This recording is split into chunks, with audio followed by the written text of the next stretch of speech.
And, well, we're going to see 2 more players knocked out in round 2. More carnage, and you're going to be here with me to see that. Starting with Nikov versus Tato. And if you're ready, we'll show the Civ draft now and get the game underway. Yeah, let's do it. Alright, so in 3, 2, 1, and let's see what this veto is Скажи, going to как be. летал, The почему map туда is летали? Regicide Fortress. And let's see what gets picked and banned here. А, уровень? Qualifiers yesterday. I think I saw you in the chat there as well. Again, same story on and off. Ну, понятно, сложно. This game yesterday, correct? And it didn't go too well for him. There were so many games yesterday. We cast Yeah. games back. It's pretty tough. And one of the Civs that was picked and played very well on Regicide Fortress, it was Burmese. I remember now, I remember that game because it was the game that Tato could have very nearly won. It was the game where he was so close to taking down a tower that had a king in it, but instead he targeted the he could have won right there, and then he went on to got overwhelmed, and you know it anyway, because he was already he was already qualified through, and that was against Ireland. So far, Civ Draft says that Burmese and Indians are banned globally, and Nikov's banned the Berbers for Tato, Tato's banned the Britons for Nikov. 2 more to go before we see which What do you think about Civ for Regicide Fortress? It's a very different map. It's very, very different to the other maps we've got in the pool. It's definitely different. I think it's similar to any style map where you want a good ranged unit at your disposal, so you can patrol that around the map and try and do units over those. Yeah, and with the Mongols being banned here from Nikov, with the Berbers being banned by both players, with the Russians being banned, with the Burmese being banned, those ranged units that you're talking about, dwindling, not really in the pool now. Они не только на 110 падают уровне, да? Which is their ranged, Лиги на 110 только уровне. unique unit, and Nikov picking up the Mongols here. И исследование артефакта тоже за 110. Very strong Civ. Canunel. You know what? Книжку, по крайней мере, не зарезать. Золото, пожалуйста. A little bit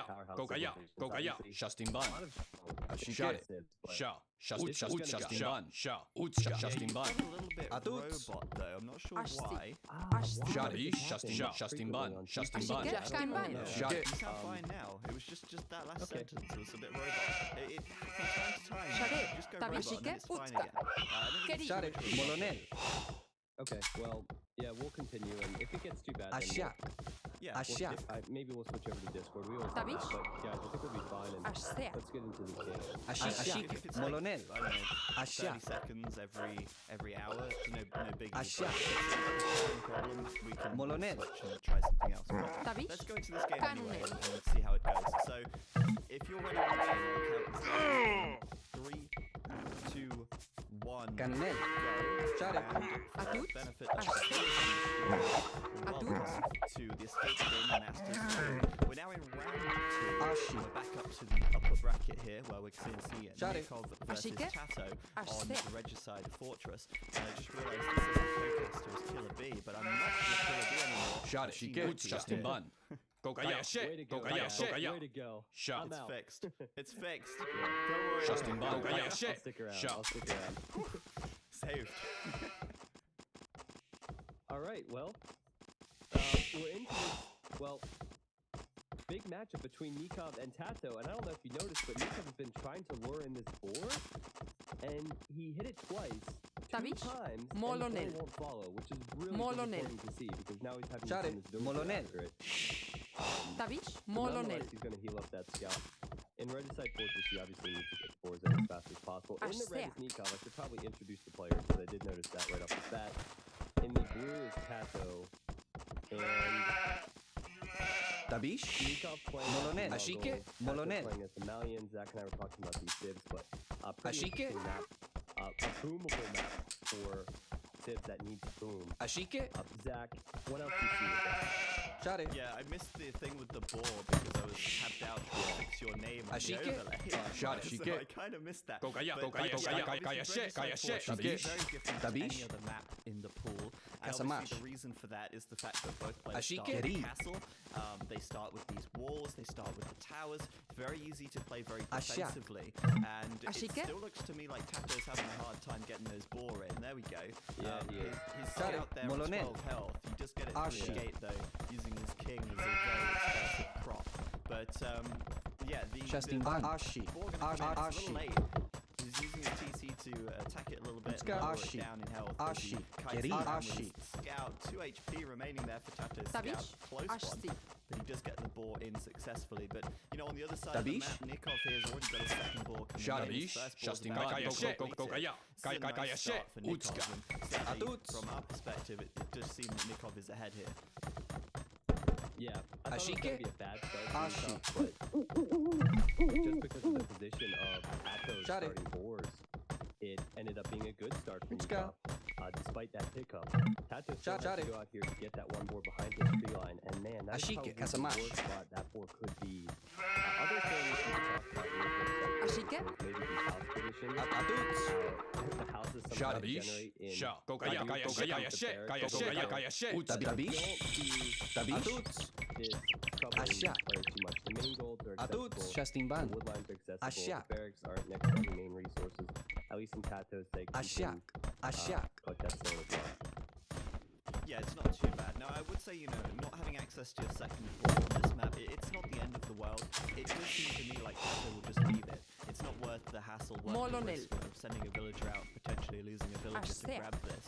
Less than ideal, but you, know, Ashia. you do start with farms as well. You do start with 10 villagers as opposed to just 3 or 4 if you're playing as the Lions. So, Tabish. pretty different, and it's definitely a very different start. So, in this Atuts. case, both Kasamash. players up to the feed lane. Kasamash. Just 5 Shade, minutes, they've Kasamash. clicked up already. Atuts. Kasamash. And generally Tabish. what we see Kasamash. in this map Kasamash. is, well, players going up to the feed age very quickly, but also going to the castle age very quickly. Because they want to get to the castle age, start taking Atuts. map control with their unique unit. Shade. Let's talk about those 2 unique units, because Tato is the Malians, he's obviously going to be able to create the Gabeto warrior, which is a really melee unit. I'm sure we'll see them at some point. No, maybe not, but you know, it's fairly likely. And then Nikov as well, you've got the Mongols, and we know all too well that they have a Utska. Mongol. Kaya shit. Kaya shit. Kaya. Justin I Ban. do think that and I know our pronunciations are going to differ. Tato's now struggling to get that ball in again. He did go for it. He's going for it, wow. I'm going to say Jabeto. I don't know. It's so difficult for me. I'm not known for good pronunciations, to be honest, but I think that unit will be more successful in the Castle Age, and then Tabish. the Mangadai Shot out it. in the Imperial Age. The Mangadai really need a lot Kasamash. of resources. We need to get a lot of upgrades. Atuts. to these castles.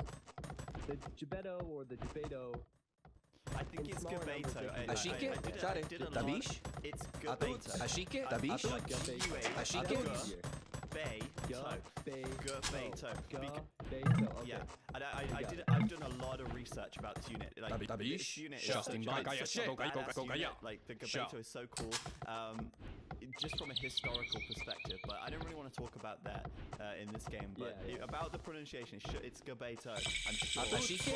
But, yeah, Tato had to just sacrifice Keri, that ball there. Ashti, He Ashike, wanted to take Ashti. it. Atuts. And I think really you wanted them to be called Jabetos because you know, Atuts. you say Jabeted. Maybe. Oh, I see. Ashike. Jabeto, yeah. All the Tabish. YouTubers, all the diehard YouTubers who have never visited Twitch are going to be so confused. Yeah. Ashike? Ashike? Anyway, Castle Age coming in Shot for it. Tato right Justin now. Ban. Super quick. Look at Shot that. 8 it. minutes, 20 seconds. No problem. Shot it. Nikov's Kaya, even Kaya, faster. Kaya, shit. Shot. And Shot it. that's Shot. just the case with this map. But Kaya shit. you Justin see Ban. Shade. immediately, Nikov throwing down a stable. And that could be an indicator of what his plan is when he gets to Tabish, the Castle Kasamash. Age. Tato, in the meantime, just a market blacksmith, and Ashia. that could tell us that he's planning on making some of those Gabetos. He's also taking a bit of stone, and obviously that's because on Mercantile Fortress you only start with 150 stone in the bank. And so you have to gather another 50 stone in order to build your second and then your third PVC. Ashike. That's another little quirk on this map.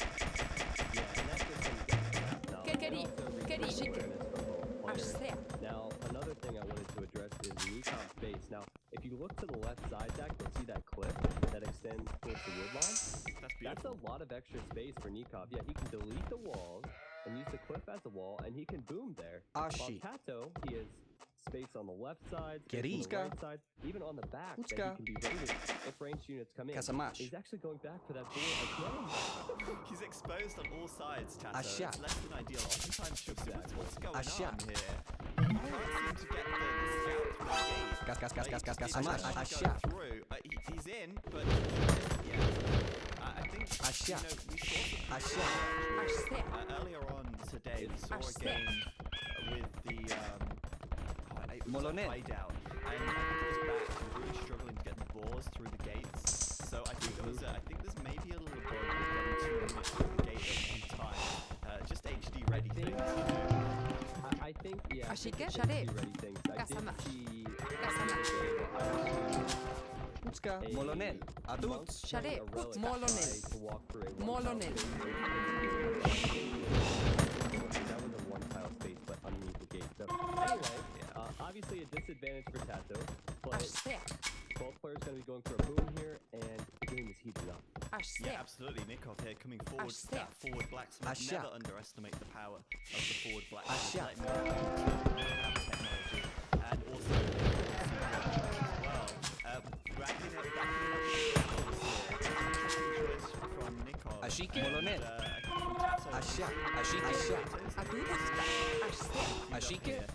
We get to see them in action now. For those who've not seen the Gabeto before, it's basically like a little bit of a version.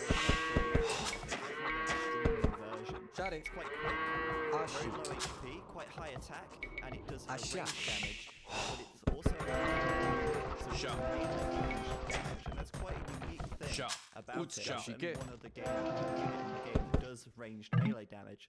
As I said before, unit indeed, and I wonder how it's going to play out. He actually only has one, and then went and sent her to a tower.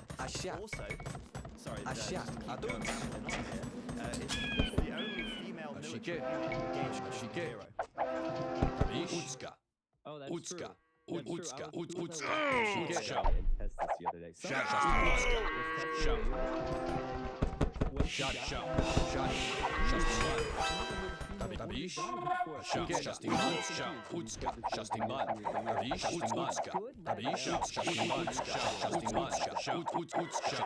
Absolutely, and that's going to immediately kill a villager.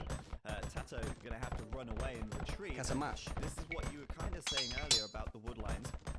The fact that Nikov has such a safe area in the back and to the left of his base, and with Tato deciding to take the wood on the front, he's left himself exposed. Nikov's aggression coming in hot, and I like this. I love players who play aggressive on regicide forward. If you look back at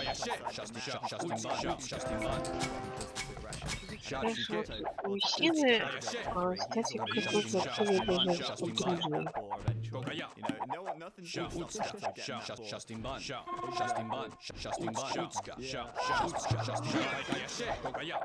Туда-сюда все таскаются. Каменный.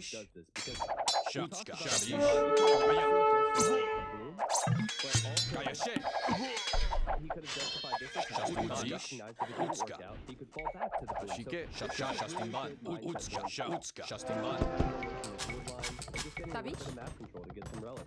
Yeah, he's certainly not all in either by any means. I mean, he's putting a little aggression on, but I mean, what is it? It's one mangonel, it's a couple of camels, and that's enough to disrupt Tato's and he's going to be happy with that. In the meantime, he is on 2 pieces. His third is coming up now as well. So, Tato's certainly not all in, but getting himself a very significant early game advantage, I would say. Which is quite impressive. I can't remember where the relics were, but I'm assuming they must have been close to the side of his map.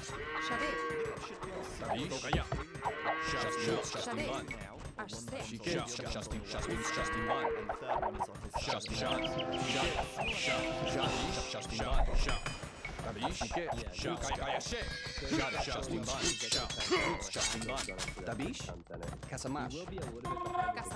He made a couple camels. He did build the buildings in the middle with the forward black.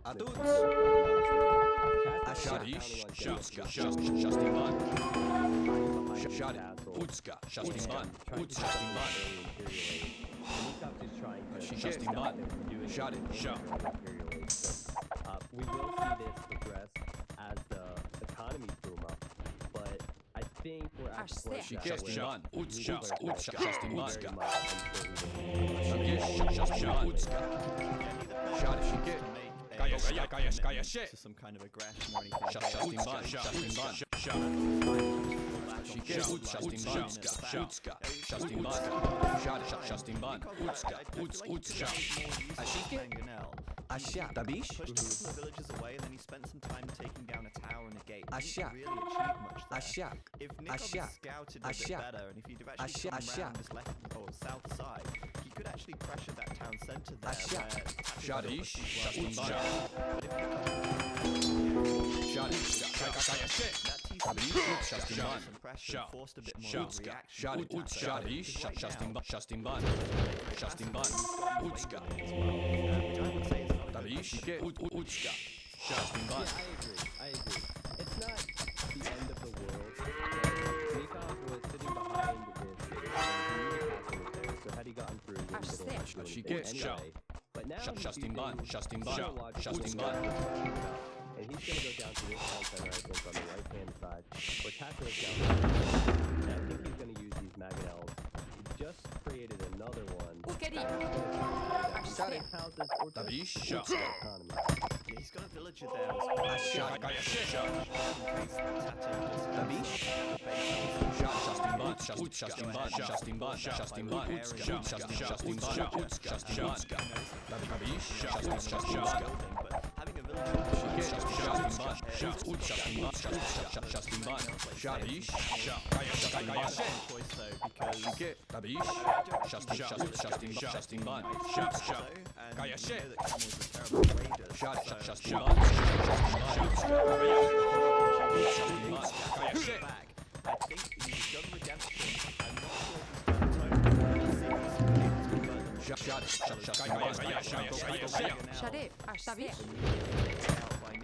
Shade, Keri. but certainly not a bad trade to start things off. And Nikov here with his scout cavalry killing one monk. Shadish, Goes down to Justin Bun, Justin Bun, Justin Bun. Yeah, I was he trying to really pull needs that to do something there. Dabish, Yeah, She get. Yeah. Kasamash, and one camel, and Ashse, not get- worth it, not worth it at all. And the real Shot. issue here is that Get the it. other Shot. villagers on the Dabish, line, Dabish, that shot. town center, Justin he's Bun. He's Justin only Bun. Shot. defending with monks. He's Shot. building another monastery now, and he's going to shot. continue with that. This is good for Nikov. He's actually running his Magadel into the Ashse. town Shot. center. Justin That's Bun. quite funny. Utska. Shot it, Where'd the Justin villager Bun. go? Kaya Where's shit. the villager when you need her? She's supposed to be here on point to repair this Mangonel here. Paulette, where are you? She's gone. Oh, no, she's at the tree. She's at the not the tree, the house. Sorry. Asha. She needs to get her ass over there and repair the Mangonel, but she's going Shot in it. the opposite direction. Either way, Kaya. Nikov here Shot it. on the Justin Utska Bun, camp. Justin Bun. Tato's Justin one Bun. zero chains are gonna come in and Shot it. Mangonel. Should just be a real simple and that's safe for now. Imperial Age coming in for Tato here. Where's Nikov at with that? He is all the way up as well. Just a small margin behind. Shot it. It's not huge. Shot. Bear Justin in Bun. mind, you know, Nikov Justin now has Bun. map control and there's a castle going up on the hill outside of Tato's base. Yeah, probably going to see a Dabish, trebuchet Utska. coming out of that Shot. castle when he Dabish. hits the Imperial Age. Now, still, Utska. Nikov's not at the point where the Magi Shot it. Kasamash. She get. Utska. Justin Bun. Kaya. But that early trebuchet really helped him out, especially on top of that hill. Now, Patrick is having a plan. He obviously has that one castle. What is he up to with the Asha. Shot it. She monks, I get. think. He's making a Shot. third monastery. Justin Bun. Utska. Yeah, but now it does just seem like She get. Justin Bun. Shot it. Shot it. Justin Bun. Kaya. everything else, but Utska. Justin Bun. Utska. Justin Bun. Bun. Justin Bun. Shot it. That's Justin Bun. because I feel like monks Shot are it. the most effective Justin Bun. user Justin to Bun. deal with Utska. Mangadai just because of how quick the Mangadai are. Shot it. The Shot. fire rate is so short. I feel he needs something else pushing. He needs Justin Bun. Justin Bun. He's going to consider getting some bombard cannons out. Justin Bun. Get bombard cannons. Justin Bun. For now though, Kayashi. trebuchet. Tabish, Asha, Ashike, Asha. Tabish. Tabish. Justin Bun. Justin Bun. Kayashi. Kayashi. Kayashi. If Tato wins this Shot it. spread war, Justin Bun. Justin Bun. Justin Bun. Nikov wants to use to create Mangadai with. Then also Nikov's on the Shot it. Justin Bun. Shot it. This is Justin huge. Bun. Justin Bun. Also Shot very it. important, and we're going to have to Tabish. see how Utska. Tato's monk micro is Tabish. against the Mangadai, which are coming out. Tabish. Justin Bun. Chemistry can be straight away for Tato. He's looking for these bombard cannons. But, you know, this is a little worrying for Tato. He's under a lot of pressure. Justin Bun. Stone from underneath his Utska. nose. Shot it. Justin Bun. The problem for Tato Tabish. is that Nikov is now Imperial Utska. and he has got Justin Bun. so he should be able to overtake Tato in trebuchet production in theory.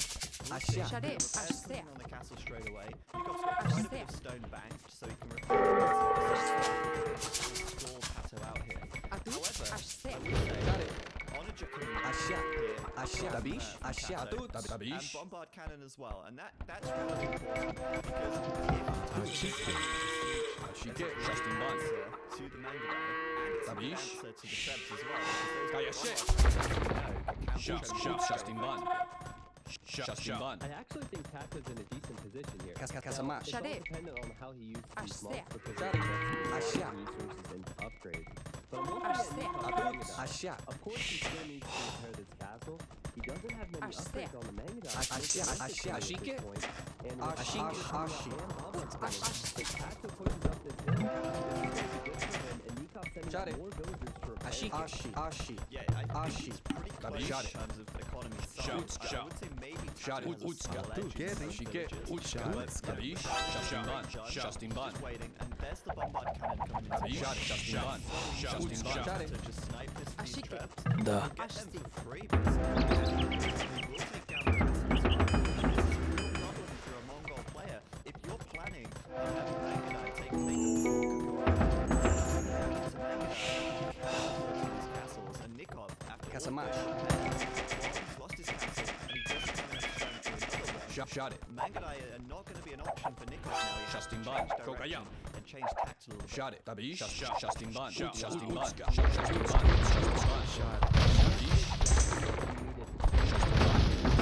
These villagers just run into that castle. Villagers are forward. Building 3 stables, and that means he will probably go for Hussar. Asha. Shade, Asha. Tabish. Basically, Justin Bun. Tabish.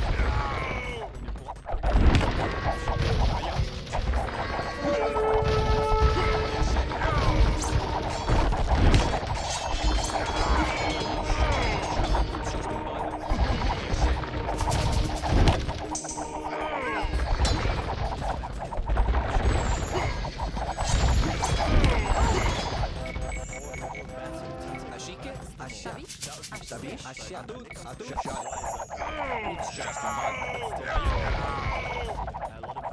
Justin Bun.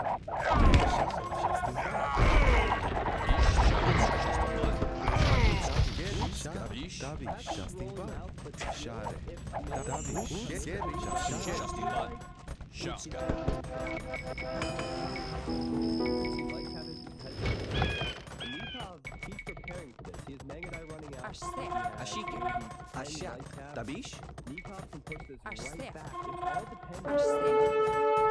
man, this is going to be good. Yeah, the composition Tabish. Justin Bun.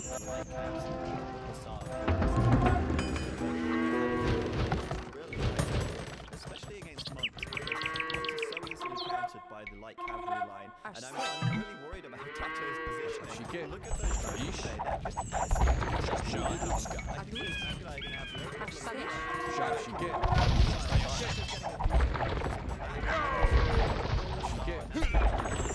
Right there, and even Justin Bun. a lot of dead Justin Bun. Utska. Kokaya. Tabish. Justin Bun. Justin Bun. Kokaya.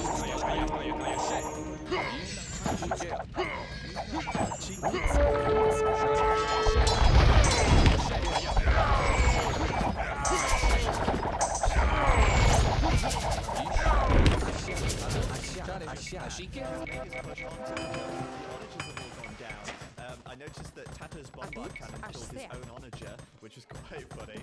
But yeah, I mean those treads.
Canonel. Those outposts you were talking about. Canonel.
Оно время.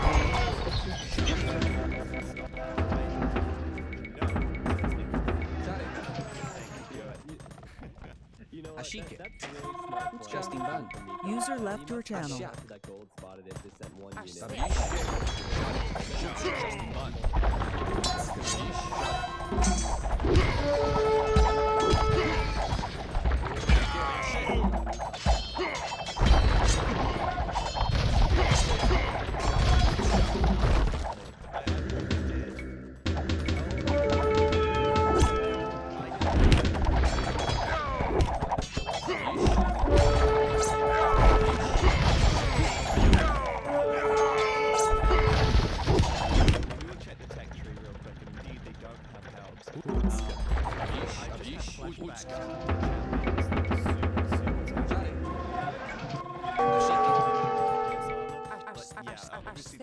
best he could do there.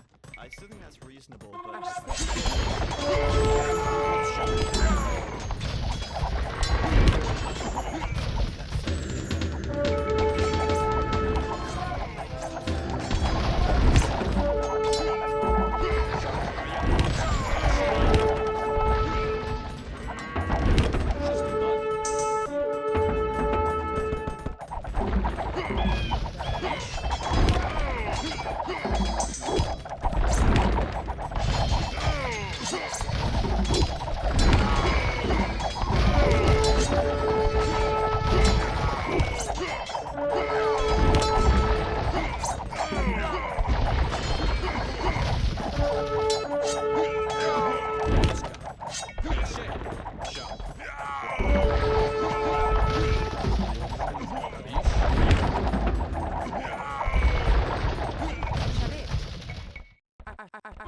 yeah, the difficulty, of course, is that a civ pick and ban situation.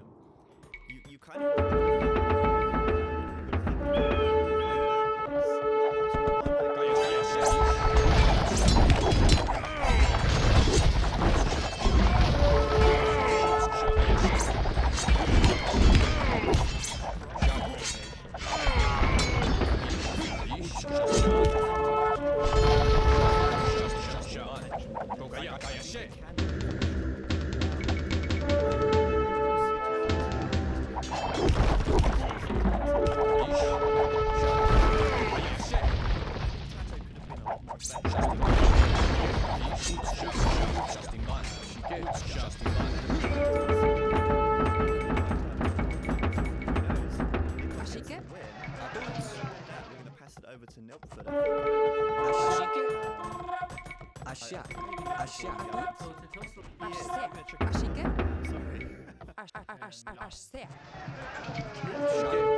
no upgrade. Yeah, Nikov has any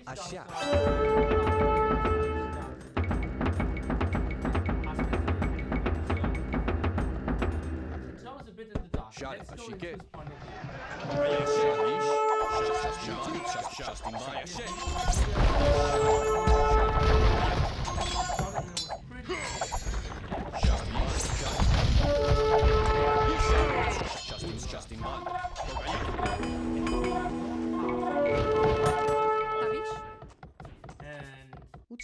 Asha.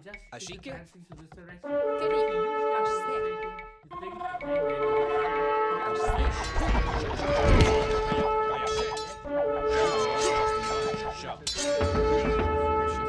Utska.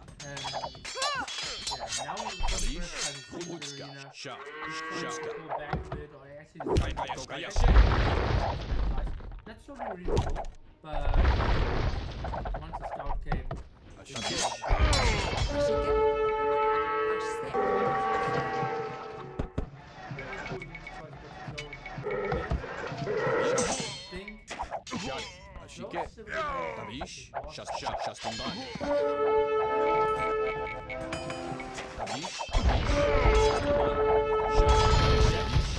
Justin Bun.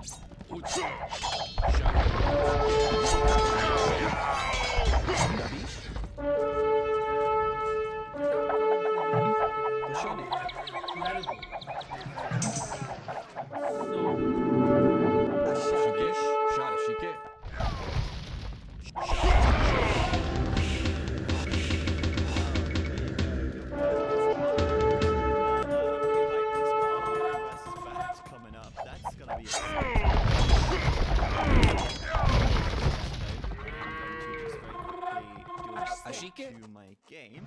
We're going to do a sieve draft in just a moment. I'm just leaving the bracket up there so you can see what's going on. A lot of people wondering what's going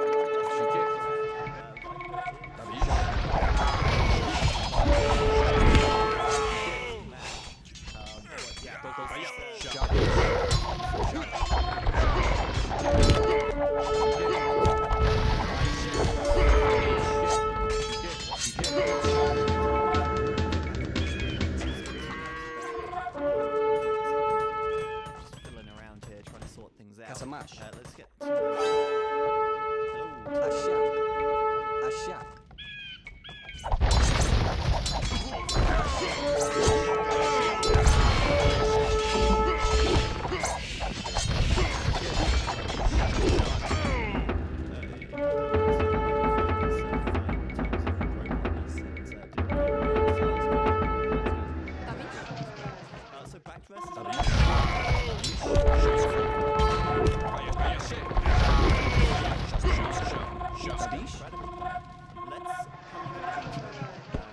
let's see if I can find that. There we go. Are you ready? Okay,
That's what YouTubers like to do to us. And be like,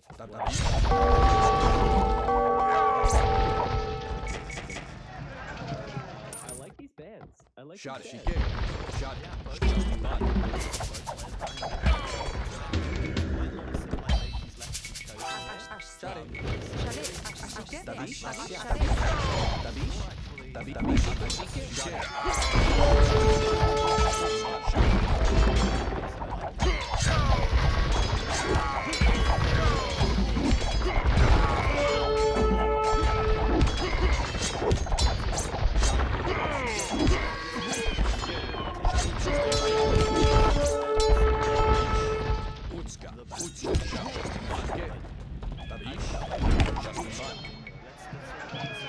Shot it. Justin I was Bun. gonna make it back Shot. but I was kind of leery. Kaya, about shit. that, so. See what I did there? Yeah, that was good. I was thinking about that one all day, all day. Shot it. Wow. I mean, the back to I don't want to say they're getting old, but... Shot it. Anyway, we should...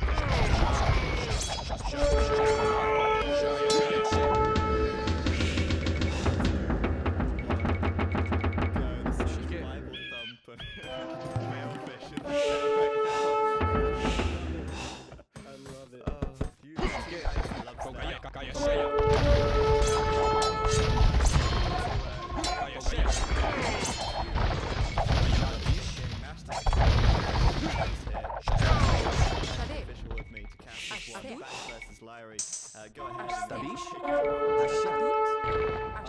I went Ash- he was in the blue. Ash- In the red, we have Leary Ash- playing as the Berbers. And Ash- Justin Bun. We can talk about their bonuses in a second. Both maps are fairly similar in the sense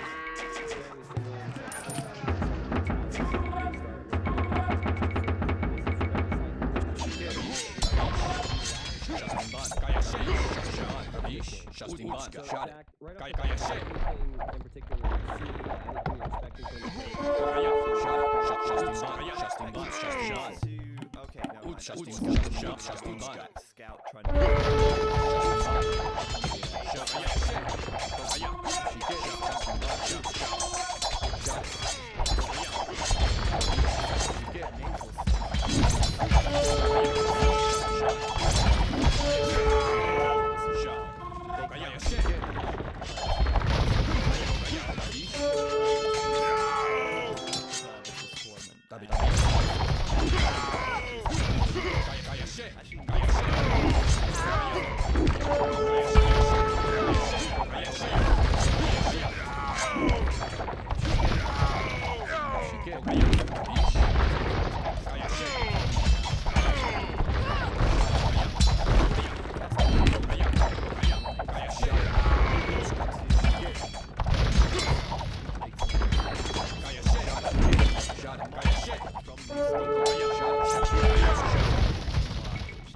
Exactly what players can get in their tech tree. That means, like you say, it's Salvador upgrade because they don't have it. Good stuff. I'm happy about that. Although it doesn't seem to change when I switch to only see bats. Ashike?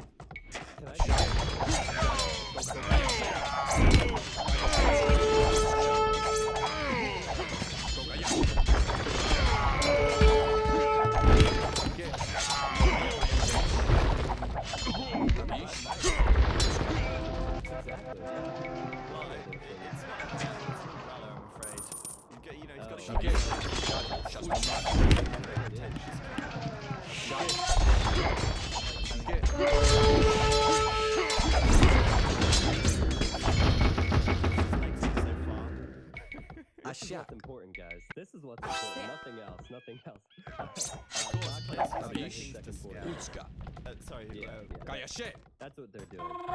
Rain or shine. Justin This Bun. is why you have to have the umbrella. But Ashike? let's see. I want to see where the other boar was for. Ashike? That would be a really difficult path to take. You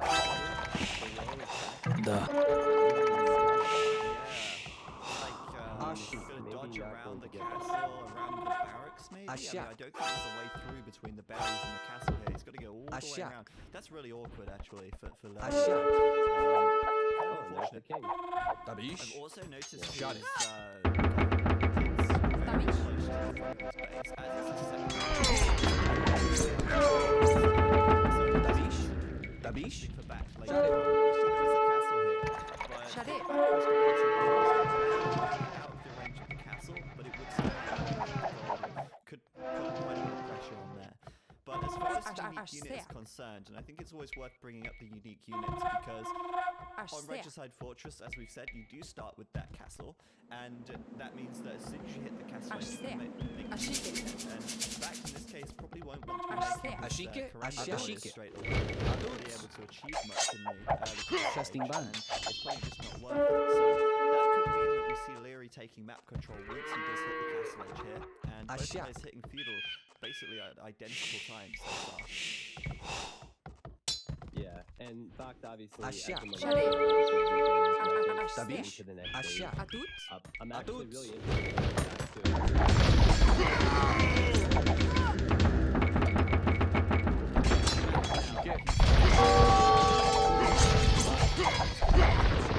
Umbrella, he managed to deflect some of those shots with it's an extra layer of protection.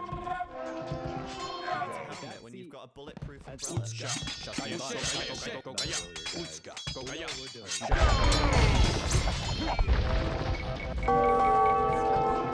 earlier, he was patrolling, if you could call it that, this boar, seeing if Leary was going to come out for it. But also he scouted something very important. He scouted that main gold and the 2 golds to the left of that.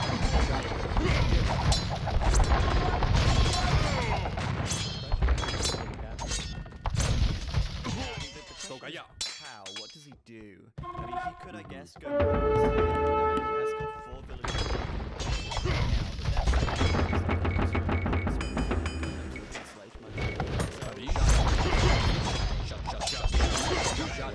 Shot. Yeah, exactly. 80% faster. Shot. Whoa, Castle. Shot it, Like, Justin really Bun. bad. Shot, Justin Bun. Behind, to be Tabii. honest. He's doing pretty Utka. well, but look at the population difference. 25 for Leary, back to 28. That's a 3 population advantage for backed right now. Still 4 Ashike. villages on this is something. Do you think he's going to be this military now when he hits the castle Keri. age? And if so, maybe we'll see 1 monastery? Maybe Atuts. Ashike. Yeah, I don't know. It's Tabii. very complicated. I think the Karambits are Ashak. unlikely because it's not a ranged unit. Shot.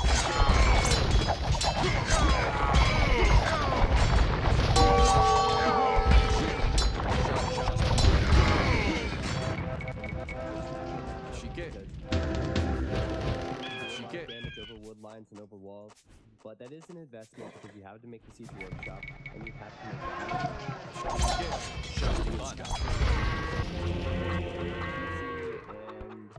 and just missing the stone for the next one. Shot it. It's pretty playful. You know, I wouldn't say risky necessarily.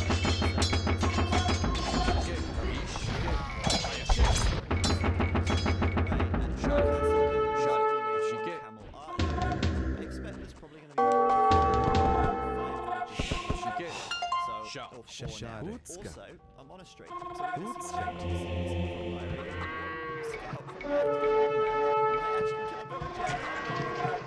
from Дерево, пожалуйста.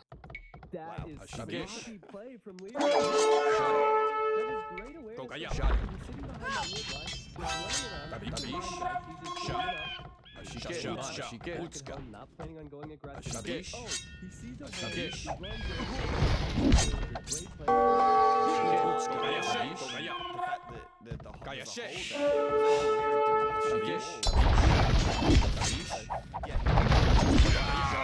there. Shot it.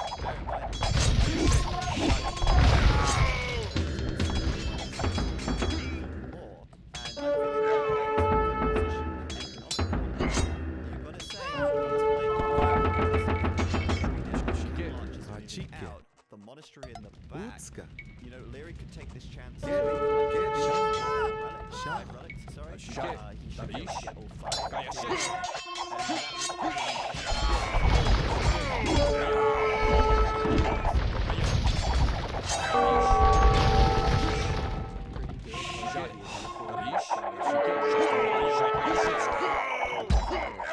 To the right of back space. Ashike. Justin Bun. Justin Bun. Ashike. Shot. Justin Bun. Justin Bun. Fighting. Tabii. Justin Bun. Shot on the left there. Ashike. This one at the very south sort of side. Take out the Justin Bun. take out the Ashike. Karambits easily. Ashike.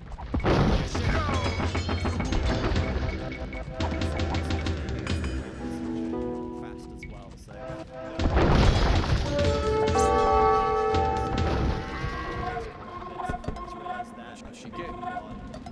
Shot it. Kaya shake. So yeah, back's still very passive, but he has actually made a Ashike. Shot it. Leary's not going to have Kaya. opportunities to grab Utska. them all. Kaya. He can't catch them all. Tabii. Kaya shake. Justin Bun. Justin Bun. Kaya. Tabii. Ashike. Shot it.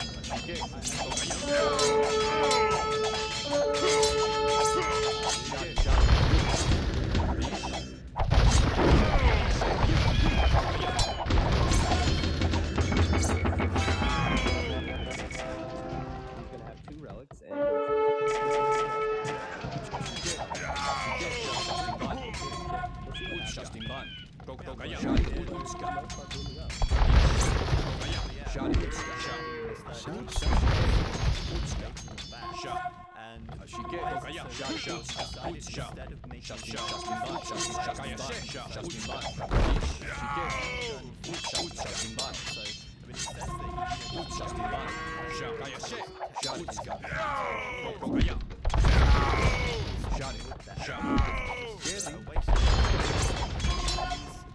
trying to put himself in the position where he's got to do something now. Otherwise he's going to be behind. We already see Back's economy looking great. He's got a lot of farms up. As long as he gets more he's certainly going to be pulling ahead here. And, well, literally as I say that, Wheelbarrow is coming in. I feel like it's a little late, but...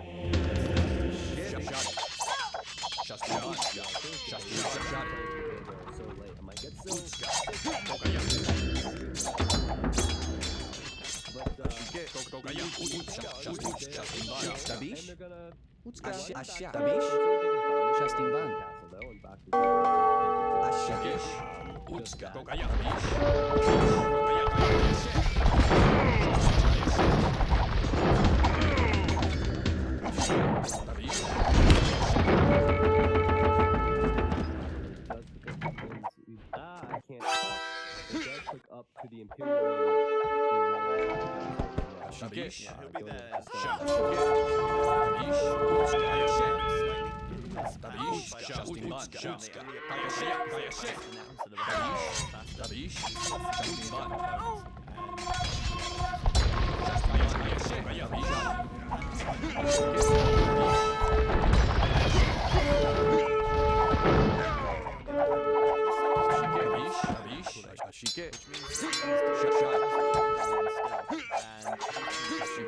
So I'd say Back is way ahead of He's not been able to with these cannons. So as we said already, it puts Back in a great position. What Back do when he gets to the Imperial Age though?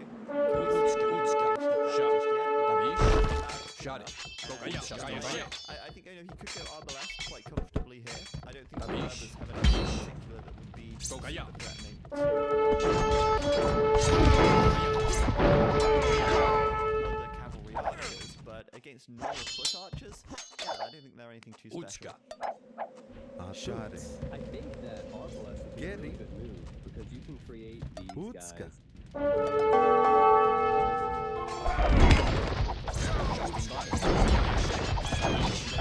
Also, you wouldn't need to go on stone like back now to create another castle. And you could be collecting more resources toward that goal.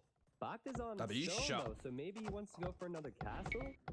You know what? Justin Ban. You know what? The chat obviously always coming to my rescue here. I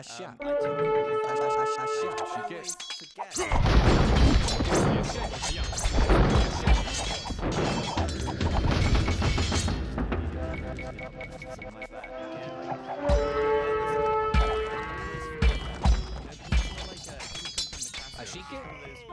Strange units that is there in the archery range, just hiding, catches you unaware.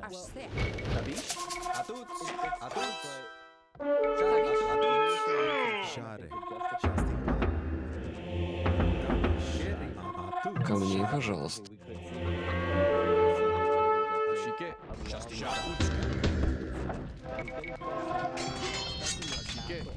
Shot it. Shot. That's probably to delay back. And he's actually just clicked. Shot it. Shot it.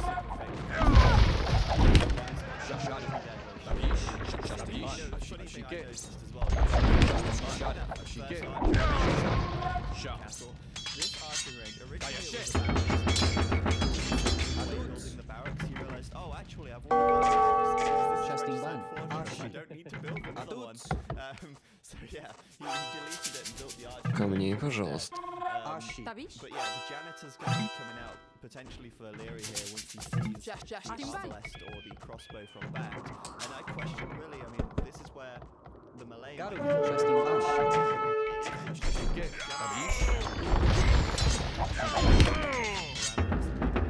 effective because we've yet to see a situation where the combatants are truly Well, I think back Shot it. Shot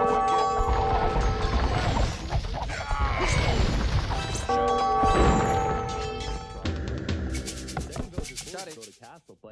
this is all possible. Tabish, tabish. Might decide that it's worth immediately building a trebuchet, and he is doing just that. So he's going to go with this hill here. I don't know if he's actually got the hill advantage or not, or if they're about at the same level. I think it looks about even.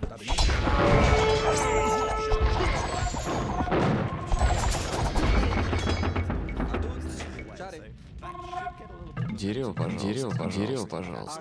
As you said, it's certainly going to slow him down, and that might have been the reason why.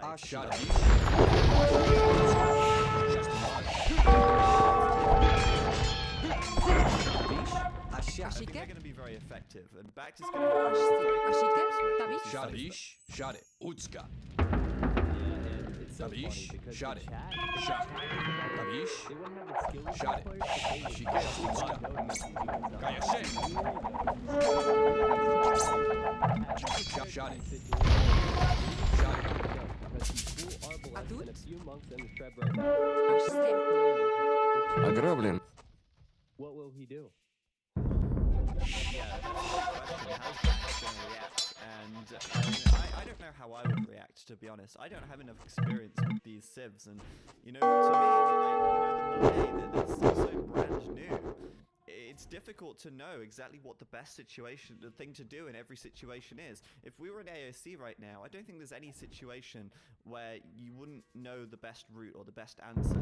Because this is also new to us and to the players here, it's difficult to say. Let's see when Larry is going to show his hand, though, and let these Genitors out. Yeah, we have about 10 Arbalests now for back. No sign of switching into Karambits. I'm looking at his resources constantly to see if he's going to switch it up. He's just going with Trebuchets, which leads me to believe he just wants to try and take out these castles. He thinks Camel Archers are going to be coming out, but no Camel Archers have come out since the initial creation of them from the starting castle. So the janitors, Yeah. the janitors are being created out of the archery range from the back, and I think back is going to figure this out shortly. Well, do you know what? I'd rather call them janitors, knowing that it's wrong, than call them genitors and be abused for saying it wrong, you know? That's so true. anyway, That's true. back here coming forward, and Arbalest coming out, and they're just going to get absolutely mowed down. The monks, of course, retreating away straight off here, unable to get any conversions, and Lyra's going to clean this up. The janitors have been spotted. What is Back's reaction? Barracks coming up. He's going straight up with pikes, and he's going to immediately tech switch into doing the halberdier here. I think that's a great choice. As far as I know, the janitors do not have an attack bonus versus pikemen or the spearman line, so it could work out. But of course, there are still the camel archers to contest with as well. Yeah, a mounted skirmisher. back, just running away instantly, losing all of his Arbalests after researching upgrades. So he researched the Arbalest upgrade, and he got Bracer and some defense upgrades. So don't forget that stream. A castle above the castle of Bach to the north, so Leary could make a trebuchet. Oh yeah. Bach's gonna need to push this army back because it looks like Leary is closing in on the middle. Well, I mean, he's got the army numbers here that he could actually come and engage a little bit, but I think he's a little wary of the castle on the hill from Backed here. Backed, though, I mean, this is the thing. If he takes out this castle as well, that's like 2 castles for free. Leary's not really putting up any fight there to defend them. Just one villager repairing this castle now. I mean, that's gone. That's a goner. He's not even bothered to send his army over, so he's just letting it go. And I don't know if that's a good thing, because this is going to give up a lot of map control for Leary. It's going to stop him from protecting this gold as well in the north. And yeah, I mean, back now with that, look at that castle on the walls. I like that. I like how Backed has the gonads to go forward and just drop a castle right there. Yeah. Tell me about it. Bach is always one of those players, though. We saw in the very beginning just running his scout in the sacrifice. He may have needed that scout later on, but he went in to try and kill a villager, thinking that would pay off. He always is one of these players to engage in these situations and Leary's just sitting back. And now Leary is not going to sit back any longer. Oh, here we go. Sending his units in, and he has bombard cannons. Yeah, only +1 defense on these on the Halbs. Sorry, so I don't know if that's really enough considering this army is going to be packing a punch with +4 attack. But the conversions coming in for Bact as well, certainly helping to you know, not make this too one-sided. But Leary definitely coming out on top for the time being, though reinforcements coming in for Bact as well. He's actually stepped back on the gas with the Arbalest. And that's interesting. I mean, I wonder if he realizes that the janitors, sorry, are actually good at countering the Arbs here. Does he realize that they are like a mounted skirmisher, or does he just think they're some kind of trash range unit? I don't know. Well, I'm watching this, and the janitors, sorry, we keep correcting ourselves. They're actually not doing too well once the Arbalests are massed with the Halberdiers in front. Now, with that forward castle from Bact has 2 castles with the trebuchets in between. Bact did chase that one bombard cannon from Leary away on the right with Halberdiers, who will probably kill that now. What are the monks doing? Very interesting What are they doing? game. That's not how you roll alone, No, man. You gotta just sending them in. You know, you gotta wave your stick in the air and shake your book at them. It doesn't work if you just walk at them. They were heathens, obviously. Yeah, they were working for the enemy. The life. Yep. But the bombard cannons from Lyrie here, I'm surprised they've been, you know, so ineffective. Bact still hasn't lost a trebuchet yet, and bombard cannons are supposed to be able to counter the trebs. That's you know, one of the primary purposes of them. But look at this army from Bact with the Halbs in front. He's got +4 defense now. This is a great opportunity for him to push, and they're going to take out the bombard cannons on the right-hand side as well. Bact actually going to push Leary right back, and he's in a good position if he takes this hill. I think he might just get it. Those Genitors falling short when it comes to fighting the Halbs here. Yeah, and now you just have to think back to Bact's switch into the Halberdier. Immediate switch into the Halberdier, and how well he has used them here. He's pushing to the left, but also pushing forward. He has cleared an opening. If he wants to run in and go towards that tower where Leary has his king, he can do that. This is Regicide Fortress, ladies and gentlemen. He can just get in there right now. I'm really impressed he's kept his 4 trebuchets up as well. And right now, he's adding in the Arbalest even more. And I think that's a great choice because the threat from Lyrie is not really there anymore. If he goes into Lyrie's economy with the Arbs, he's going to do some serious damage. There's nothing to protect the economy here. And meanwhile, he's keeping him busy on the left-hand side by fighting him over there close to his military production buildings. Lyrie has just been divided and, well, I would say conquered, but he's not resigned just yet. Give it a minute. Well, hold on. Buck knows where the king is. He just found his Halberdiers, or he can assume, but the smarter thing would be to just take up the economy. You don't need to go for the king in this situation. It would be really cool to see it, though. Yeah, I mean, you don't need to. Response. Bact is just playing by, well, he's playing sensibly, I would say. You know, using his trebs to take out the last castle, just to remove and disarm Lyrie here. Lyrie is just falling flat on his face, to be honest. And, you know, with just an army of about 10 Genitors and that's it, I don't see how he's supposed to hold on in this position. Not now. Bact is just going to just drive a wedge straight down the center of his eco, and Lyrie can't defend that. So why is he not called GG yet? I don't know.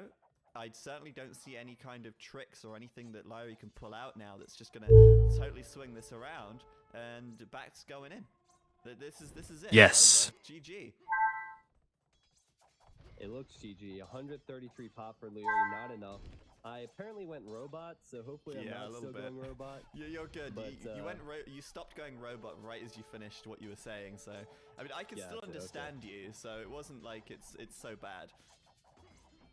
Okay, well, anyway, TC's going down, and Leary's just getting gutted now. There's no way back for him. He's going to lead skirmisher, but he's lost too much. What's he waiting for, man? Look at this, all the villagers on the front getting absolutely destroyed. Villagers on the gold here about to get pummeled as well. Bact is just needs to take the king out. Take the king out, man. What's he waiting for? That's what we need. If he's not going to resign, take the king out for us. Yeah, I mean, he could end the game if he went straight for the king. Larry's at 99 population, while Bakht is capped out at 200.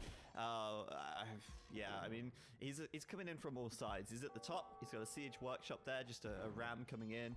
Larry's just scrambling to make anything he possibly can, but there's another forward castle drop from Bakht.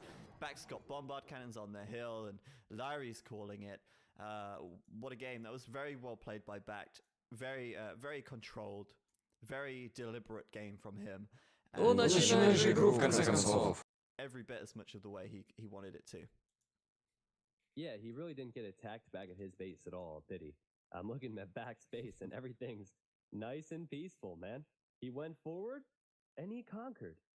And that was it. Leary, he did make an attempt, but it was not enough. I really did like to see the new unit, but it wasn't as strong as I thought it would be in that situation. Mainly because Bakht had the perfect counter and the perfect composition, I would say. The mix of the Arbalest and the Halberdier. Yeah, absolutely. And I actually really liked the fact that he continued the Arbalest production, even though Leary was making Genitor and Skirmishers here, which are just two hard counters to that unit. And I like that because even though they are countered by them, a lot of the time his Arbalest weren't actually being attacked by them because he had the Halberdier in front. And he was able to then use the stronger Arbalest to kill villagers super quick. That worked out really well as well. Also, still, just to remark on the Trebs, he kept them alive for a long time. Impressive stuff from Bakht. Very enjoyable. With that means that Lyri's going to drop down to the lower bracket, and Bakht will progress onwards. And das stays ist in the upper bracket. Ja. At 25 seconds, so any closing remarks before we do that? No, not really. I'm looking forward to hear what Nilly has to say about this. Yeah, let's see what Boevere. What could Lyrie do better? In my opinion, it was to do with the fact that he didn't do enough damage in the Castle Age with those Camel Archers. He could have done a lot more if he could have actually just boomed up in the back instead. Let's try Holzer, Rete, Suche, Heise, Boevere. Interesting game between Bakht and Lyrie. And it's tough to judge what really went wrong here.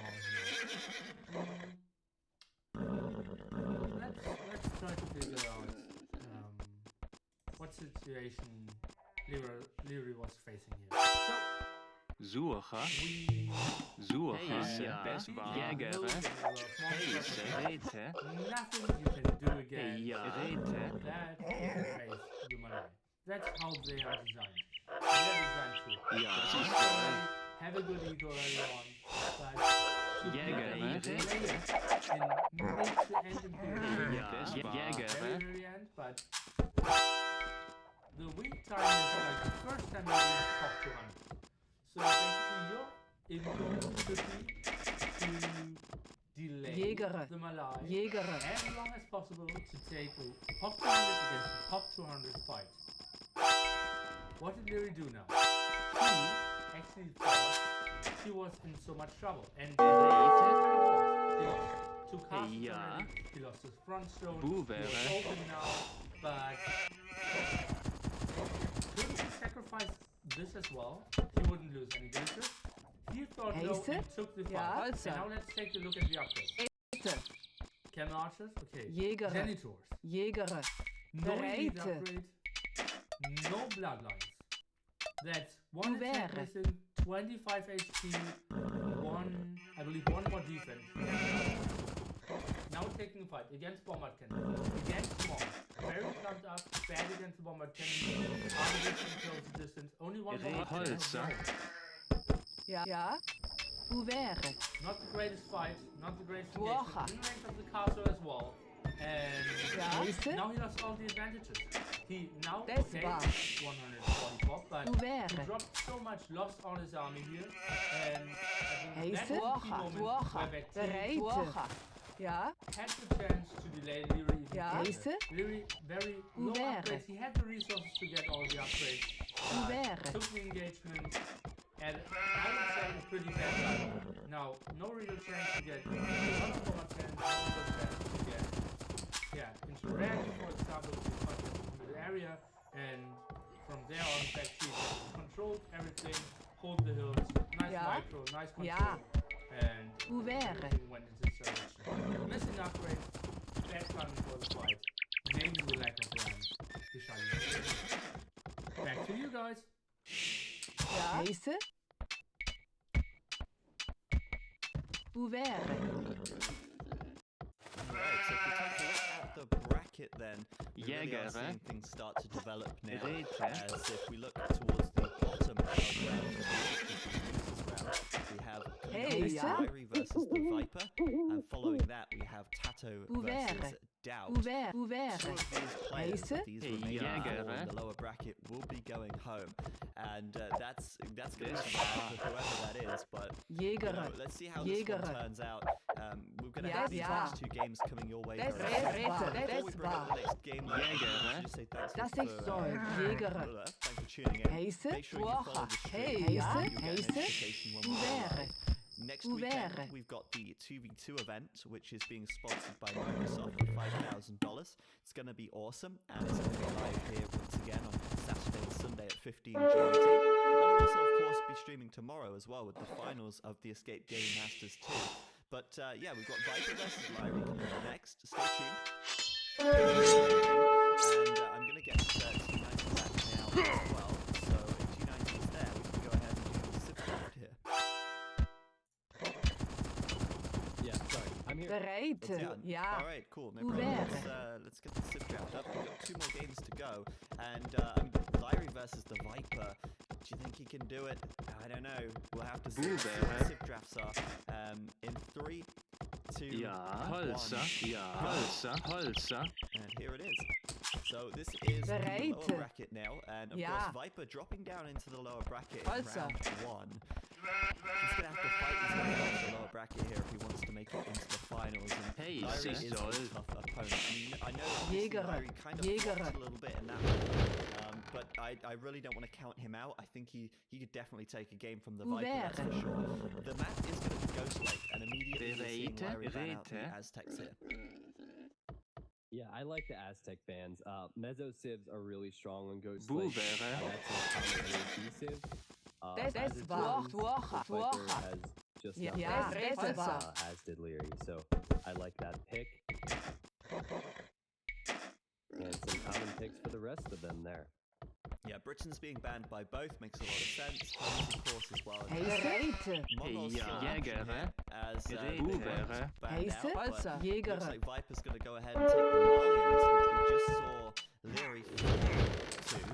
Bear in mind that was backed down into the lower bracket here. And Lyrie going to take the Indians in this one. So different civs, or a different civ in this case for Lyrie. And I'm looking forward to seeing how this is going to go. Ghost Lake, of course, is a much more open than Regicide Fortress. We should expect to see some early aggression, or at least some early mid-game aggression.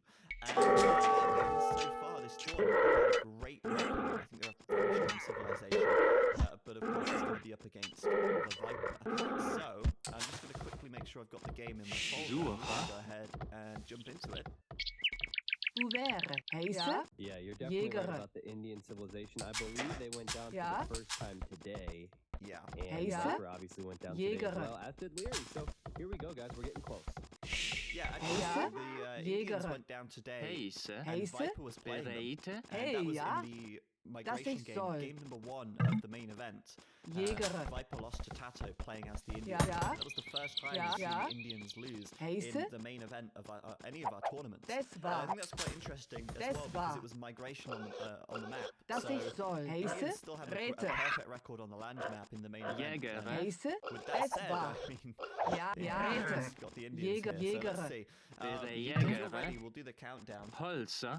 Yeah, let's do it. Okay, 3, 2, 1, go. And we're in game. Right. Welcome, guys, welcome. The Viper versus Lyrie here in the losers bracket round 2. The loser of this game is going to go home. Could it be the Viper? Or is it going to be later? I'm here with T90 official once again, and we're going to be casting this game for you. T90, which civs are these guys? Jäger. Jäger. In the blue, north of the map or the top of the map. Jäger. He is playing as the Malians. In the south, we have Leary playing in the red. And he is playing as the Indians. And that is the civilization Viper lost playing. We're just talking about this. And he lost the blue playing for Tato, right? Oh, great. Yeah, I think so. That's right. I got a little bit robot again. I mean, do you want to maybe pause and move over to Discord? Yeah, You want to do that? That's cool to me. Yeah. Okay. Let's just reset the game back to the start, and we'll do the intros again after we've moved over to Discord here. That was we're just going to move over to Discord so we can avoid T90 being a robot. Hopefully we can get the levels up. Let's just move over now. Ja. Holzer. Heise. Ja. Jäger. Ja. Alright, hello? Can you hear me? Bereit. It's a little low for me. Let me just see if I've got Discord turned down. Das ist toll. Like I have, so... Okay, maybe now you're good? Ja. Jäger. Das ist toll. Yeah, let us know, Jäger. guys, if you find the levels Jäger. okay. Am I too loud? Is T90 too loud? Testing, 1, 2, 3. You sound good to me. Okay. Ja. Better. Holzer. I'm just waiting for the stream delay to catch up for people to give us some feedback. Jäger. Das ich soll. Jäger. Yeah. Just a little bit low. Maybe like Jäger. like 10-20% up. Ja. Bereit. Bereit. Can try and boost the manual. Just not making it. Yeah, you sound a little Jäger. loud. Is this better, guys? Ja. Jäger. Louder. Jäger. Bereit. Das ist toll. Yeah, you seem very loud now. Jäger. Hey, Jäger. We've got to be careful with the risk of being trolled heavily by the chat here. Okay, this is apparently better. Yeah, I think we're good too. I'm just going to sort out my levels. Yeah, okay, great. Jäger. Let me just reload. Jäger. And get back to the Jäger. and then we'll be good. Yeah, okay, cool. If you go robot now, I'm looking at you. I don't think it's me, but maybe. I mean, every time I cast Bereit. a Holzer. robot, I don't know what it is. I've never had any issues. Maybe it's just casting over the waters. Maybe. Hey, Okay, 14. People want the blood. Alright, are you ready? In 3, 2, 1, go. And we'll go back and we'll redo these introductions. Alright, welcome guys to the Escape Gaming Masters 2 lower bracket round 2 now between Barry and the Viper. This game will be eliminated, and joining me once again is T90. This time hopefully without any robot voice. Yeah, I'll try my best. It's really hard to do the robot voice. I was doing it intentionally. You do a great impression. It's just a ploy to get us on Discord for some reason. Exactly. They're paying me big bucks. In the blue, we have Viper at the top of the map playing as the Malians. At the bottom of the map, we have Leary playing as the Jäger. I looked at the maps, and there's two things I want to touch on real quick. I will stay with Leary for a minute. Leary, if you look behind the TC, where his scout is right now, he has a very nice gold, very nice drone location. He can finish off if he wants. He even has a gold on the left. And that'd be very nice, but I don't like his wood lines too much. Because if we're going to I feel like his wood lines could be tough later in the game. Now Viper, he also has some gold in the past. He could wall it off. It'd be a little bit more awkward on the left side. We'll see. Drush FC is normally what I see in AOC Ghost-like games. But I'm not sure what we'll see with these civilizations. I mean, the thing about the Indians here is that we've seen quite a lot of the Indians in this event last time. And they're playing like a counter civ. So whatever your opponent, you think your opponent's going to do, you can counter it very easily. You can go straight into skirms, for example, whilst at the same time taking advantage all the while of the cheaper villagers. And I think that's why the Indians are so strong, because they can get ahead economically, whilst at the same time countering everything that their opponents can throw at them. In the Castle Age, they can use skirmishes to defend. To counter knights, for example. And so it makes them a very interesting civ, and I think that makes them a difficult civ to play against, because whatever strat you might have, there is an opportunity for the Indians to counter. What do you think about that? Right, Woodlines are not as nice, really. The one on the right isn't too bad behind this TC. It's where you just up. For now, Leary gets the additional sheep in the centre. And Viper's scouting very early. Or maybe it's not that early, because he has actually scouted quite well at home as well. So maybe looking to see that Leary is quite quickly here, though, still. Maybe he's going for the sheep as well, and just a second to the party. Viper also has in front of his base, so maybe he's feeling a little bit chilly right now. He won't be able to wall far forward. In my opinion, that's a disadvantage for Viper. And he may Holzer.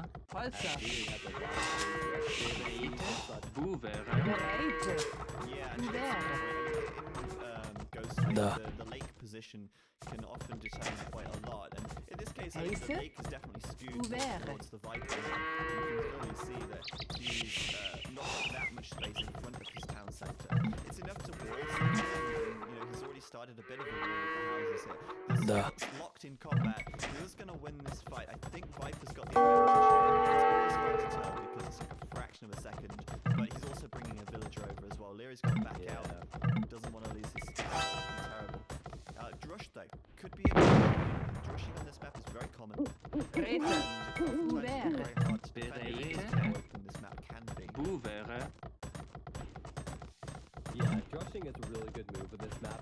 Because of the extra sheep, especially, you can drush, and then you can use the extra sheep to bide your time to get to the castle, which is what we call a drush fast castle. It looks like Lee will get back with his scout, and he is blowing up on the right-hand side, which is really nice. Now Viper, he's also building a barracks. You can see he's building it a lot closer to his town center, so I think later on in this game, Viper will be a little bit more aggressive, and the thing that Viper play normally seems to be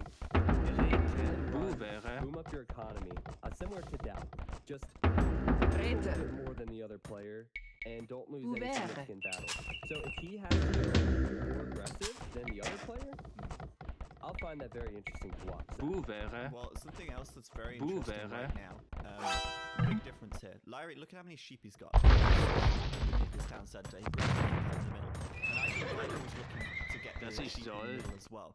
But he's still looking. And why is he still looking? Look to the left where Viper's walls are. His two sheep locked inside. Viper obviously has no idea. He can't see them. And so he's actually down two sheep. And he was able to He's actually down to a single sheep underneath this town centre now. That's very unfortunate. It's something that can happen with the map generation. And that's why players do have a restart. Unfortunately, I mean, Viper didn't realise these sheep. This can happen in any game. He probably assumed that Leary stole them. Especially because Leary had his scout so close to Viper's base. So he probably assumed Leary stole them. And this is really bad for Viper, not only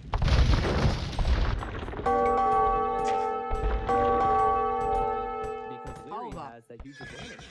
And now there's a drush in the middle, and it looks like Leary has... 3 versus 2. He's got and even Viper's scout probably as well.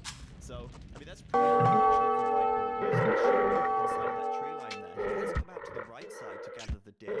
There's 4 deer here, so it's completely unwilling. The question is, will Lyrie see that through the fog?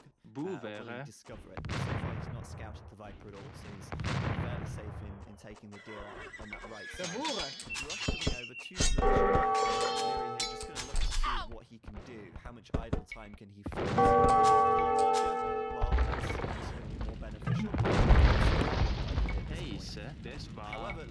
advantage pulling up, and I expect we will see that Drush fast castle that you spoke about. Ja. Yeah, if Leary Rete. stacks that, that would be such a huge advantage because he can kill those deer with the militia. But he's going naturally into Viper's base, which makes perfect sense because he wants to Irish ability. So I can't say that's unfortunate for Leary, but a little bit lucky for Viper because he has no defense for this. He's just planning on fighting with his villagers. Ouvert. He's way up. And if Leary came over on the right side to the deer, he could have killed the deer. Stop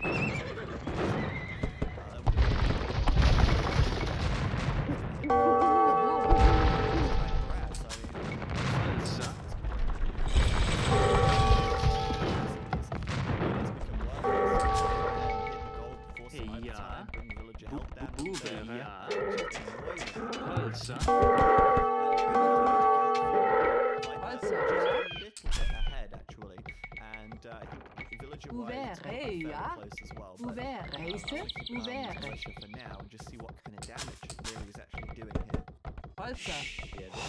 this is the damage. Coming in from Viper just to try and delay. And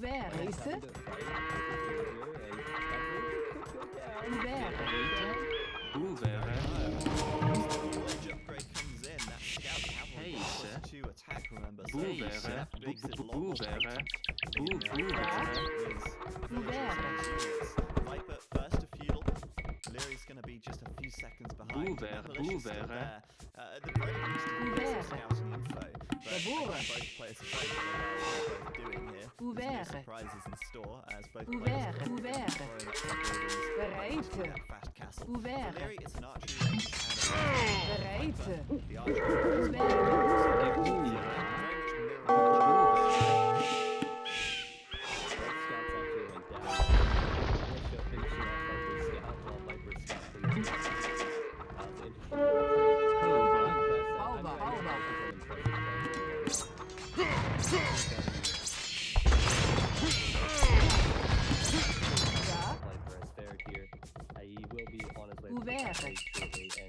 he has to go through an awful lot here. Leary down 2 sheep and having to venture out a long way to get those gears. Pretty good time. It's kind of fortunate that Leary see this. Now 30 scout 1 military unit. Leary can shoot from 30 1 military unit. So I think they're very close at this stage. The difference between them is and both players also building into a very similar army composition. Both adding in the archers right now.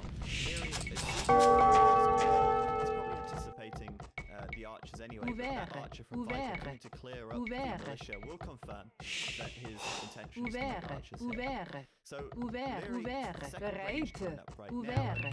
This is actually one of the most sort of mirroring games we've seen. Players really doing a very similar play style here. Alva.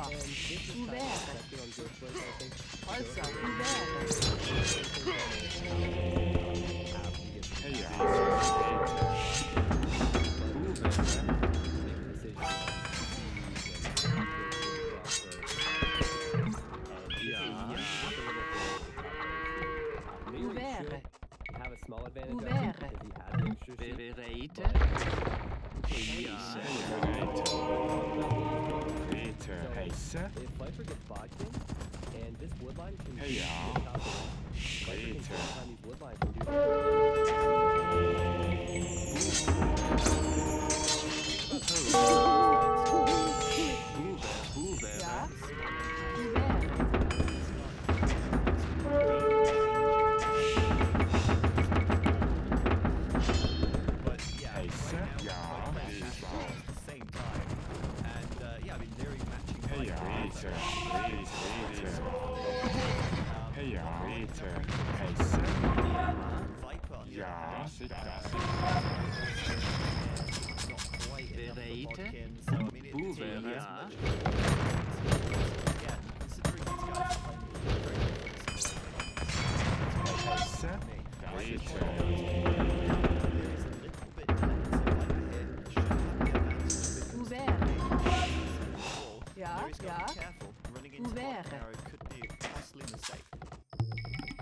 Remember when I said maybe 5-10 minutes ago about how Viper likes to protect his eco and then push out take small engagements?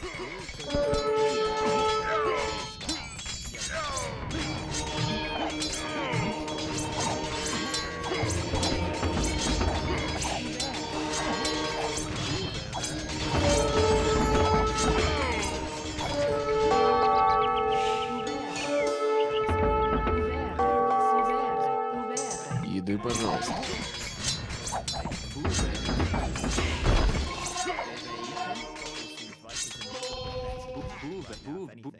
So, yeah, immediately in the back, though, university. Das war's.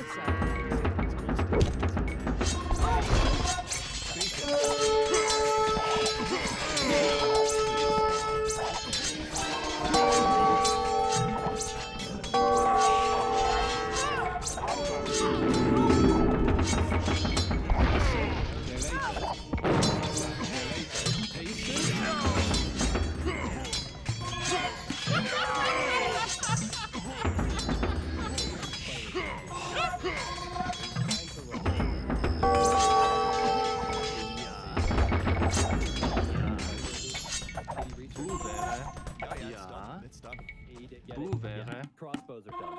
And look at that micro with that villager from Viper. That was beautiful. He didn't lose her.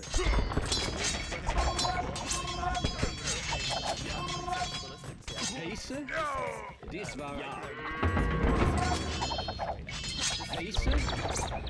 Pace? This war... Das ist so. Pace?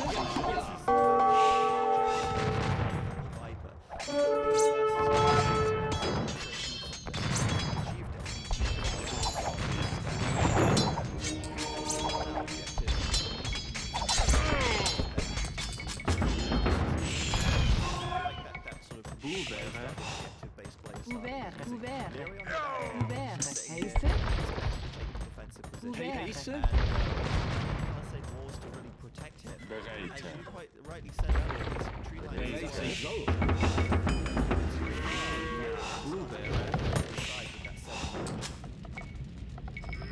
Pretty close. I mean, obviously that was messy from Leary.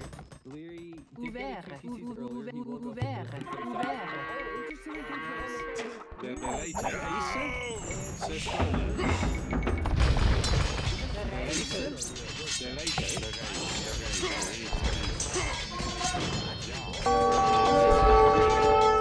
take this fight uphill, and I think that's a great choice. He's got a disadvantage. Why not push him? He's finding the crossbows.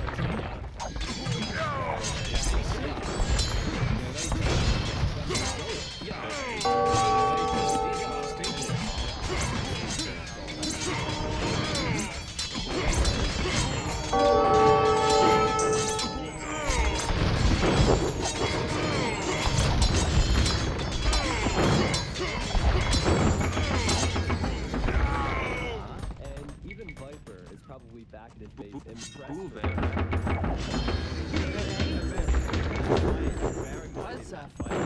Have ballistics. That's right. I feel like he as soon as he realized, when right here, where he was microing the villager, which is still idle by the way, that's kind of messy.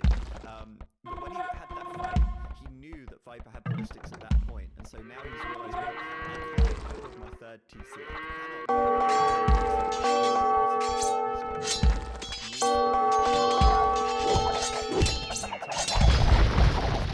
I third TC is coming up as well. Also, it's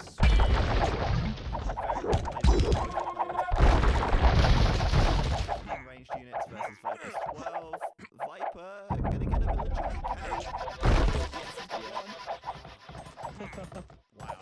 Wow. Really I love how much. Leary I love how Leary was running some of those villagers side to side as well. The micro that's why we love crossbow wars, I think. Yeah, and of course this game's going to have super low latency as well because they're fairly close both in Europe. It's a nice match for these guys. Leary's going to clean this army up back here as well. Another fight for him that's going to go well. But actually saying that, look at Viper's micro here as well. Getting great trades, but Leary closing the gap far enough that no amount of micro is going to help, and he'll finish that army off as well. Wow, what a game so far. This has been extremely back and forth. I love these kind of games. I love to see great crossbow micro in action. And at this point, I mean, we're still very close. 59 population for the Viper, 71 for Leary. But bear in mind, Viper and Leary about even on villagers. Leary here with... oh, wait, actually, I take that back. Leary's way ahead on vills. I actually thought Leary had a much larger army, but he actually doesn't. They're even on army. Leary's ahead by about 10 villagers right now. I can't believe that. That's amazing. Yeah, the 17-year-old really taking it to Viper right now. But Viper does have something that could change things. He's sending forward a Mangonel. And while they are equal on crossbows, and the crossbow fights have been good, the Mangonel could change things here. And I don't think Leary has enough crossbows to out-micro what Viper has and the Mangonel. So we'll see what happens, because they're converging forward now. I'm going to watch Leary's point of view here as he runs towards Viper's army, because I want to see his reaction as he sees this. He should immediately switch to his army. So far, not seen the Mangonel. There he goes. He sees the Mangonel. He immediately just backs out. Like, he doesn't want to fight that.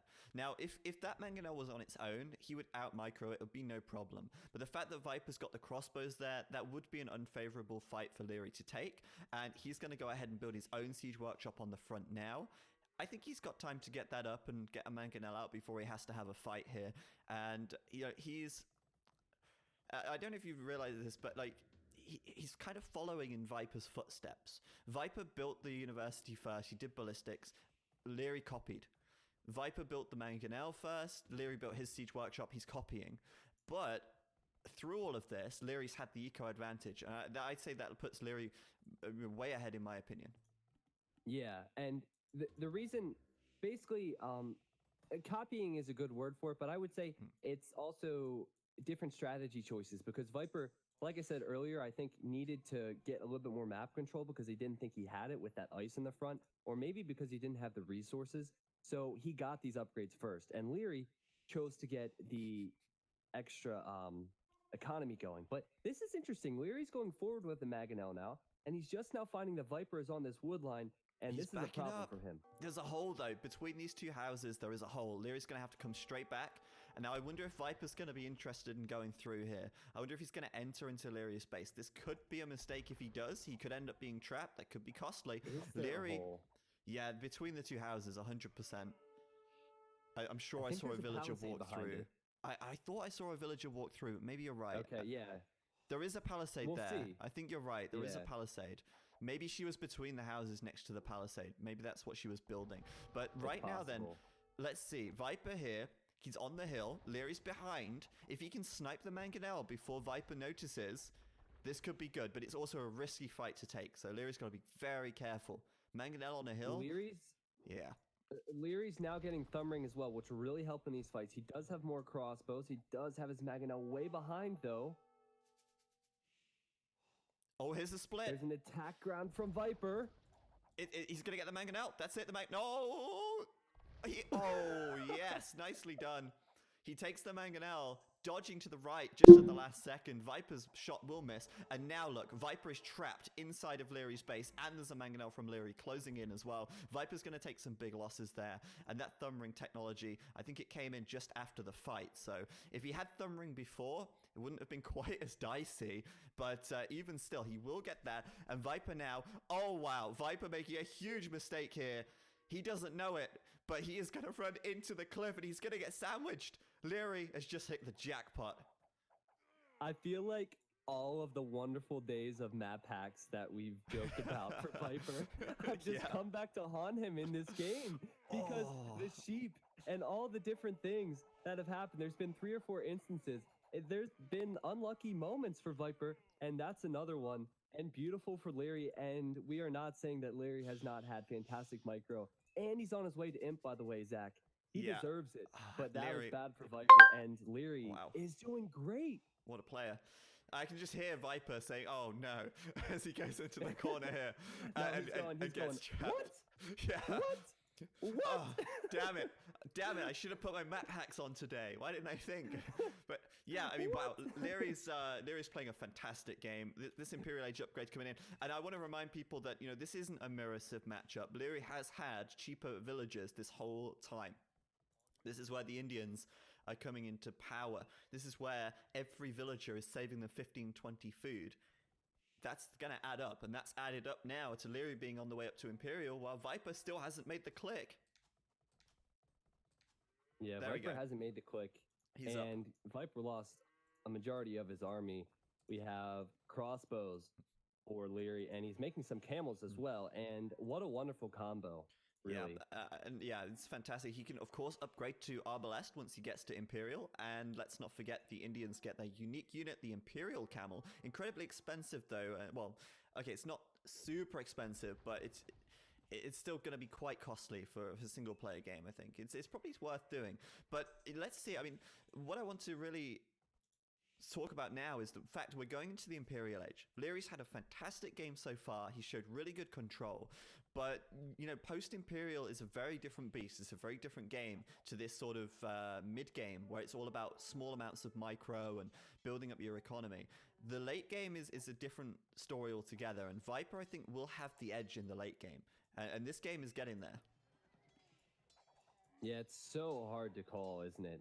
Because all of these civs do have their own strengths, and they're pretty strong civs. One interesting thing to note is that Viper has recognized the left side of his base is so important with the main gold, the stone, and another gold there. He has a castle there already. That's very smart. And I just watching these crossbows from Viper in Leary's economy here. He took down 3 camels, and he's killing a bunch of villagers now as well. That's pretty messy. But Leary coming in with the Arbalest, and there it is. +3 attack and range from Bracer, +1 defense, and the Arbalest upgrade done. Leary's looking for some damage. He's on the hunt. And meanwhile, Viper, I mean, look at this. Another defensive castle on the right-hand side. It's a little bit scary. Now, the Malians have incredible siege. That could be something that Viper's considering here, as he's got 2 mangonels out already. He could be considering to go for the Onager upgrade, but he's so cornered. This is not a position Viper wants to find himself in without any map control. Leary's just in a dominant position. He's done a stone wall over on this left side now, and he's setting himself up for the Imperial Age, and he's in the commanding position for sure. Okay, I've watched a million Viper games, and I haven't watched a lot of Leary games, but we know that Leary is in a great position, and we see that Viper's kind of turtled up. Viper's going for a big push. He needs to push out, get some more map control. Now, if Viper was in Leary's position, he would be getting the map control on the left and right side. Leary has a lot of gold he could be getting there, but he's not there yet. And Viper's going to be going for that push now. Leary may regret not getting that map control. Viper's going to push out with Onager, Zach. And we'll see what else he does. The thing is, I mean, the thing for me here is that what else is he pushing out with? He's not really got any support units to go with this. And I realize right now as I look at the barracks, he's doing the long swordsman upgrade and he's building barracks on this left-hand side. He's going to try and use those Malian champions, which have the incredibly high pierce armor. So, I mean, this is very sensible from Viper to try and make those champions. They're going to be very difficult for Leary to counter right now with his entire unit. One unit army basically of Arbalest with a couple of camels thrown in. But here come the Onagers on the right side. He's looking for a good shot. Leary, you might be in for a shock when he starts seeing these long swordsmen coming out with 6 pierce armor here. Leary needs to be careful not to over-invest. He needs to remember he is still versed the Viper. If he's able to get the map control, mass some more units, get some siege in here. Where's the siege? Then maybe he can take a better fight, because a couple big Onager shots next to all these castles as well, it could be bad for him. Yeah, sure. What do you think Leary needs to back this up, like as far as siege goes? Trebuchets, for sure, I think, to get the castles. Yeah, I mean, he needs to take the castles. I mean, he could go Bombard Cannon as well, which would be great to deal with the Onagers on top of that. I think Bombard Cannon is probably the preferable choice. I don't know if he's done chemistry or if he's doing it now or if he's already making Bombard. Yeah, he's already making Bombard Cannons. So it's a great unit choice for him here. I mean, I think, though, that Viper's smart by making these champion line units, because the two-handed swordsmen, the champions, they only cost 20 gold. It's very easy for him to make a lot of them with the small amount of gold he has got, and he's got no guarantee he'll be able to get this gold on the left either. So, you know, he knows that gold might be tight, and he's trying to make the best unit for his position. Right now, though, no champion upgrade coming in, and I think he's waiting for that now.